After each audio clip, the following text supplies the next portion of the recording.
মানবজাতি ছাড়া আমাদের এই পৃথিবী কতটা সুন্দর হবে এবং কি পরিবর্তন ঘটবে। মানুষের অনুপস্থিতিতে বিশ্বের সমস্ত নদীতে 1 মাসের মধ্যেই একবারে পরিষ্কার জল বইতে শুরু করবে। প্রকৃতি তার সম্পূর্ণ কাজ করতে শুরু করবে। বহু বছর ধরে পৃথিবীতে ছড়িয়ে থাকা দূষণ ধীরে ধীরে দূর হতে থাকবে। চারদিকে সবুজ আর গাছপালা জন্মাতে শুরু করবে, যার ফলে পৃথিবী দূষণমুক্ত হবে।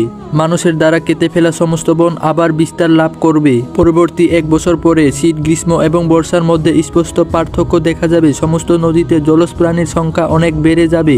মানুষের তৈরি প্রতিটি উদ্ভাবনের উপর প্রকৃতি তার ক্রু বর্ষণ করতে শুরু করবে এবং প্রতিটি বিল্ডিং, প্রতিটি কাঠামো সবুজ দেখে যাবে। পরের 10 বছরে পৃথিবী সম্পূর্ণরূপে সবুজ রঙে দেখতে লাগবে। মানুষের অনুপস্থিতিতে বন্য ও হিংস্র প্রাণীদের শিকার বন্ধ হয়ে যাবে, যার কারণে তাদের জনসংখ্যা আরও দ্রুত বৃদ্ধি পাবে। পৃথিবীতে আলাদা আলাদা এবং সুন্দর জীব প্রজাতির জন্ম নেওয়া শুরু হবে। পৃথিবীতে অক্সিজেনের পরিমাণ অনেক বেশি থাকার কারণে বেশ বড় আকারের প্রাণীরা এই পৃথিবীতে জন্ম নিবে।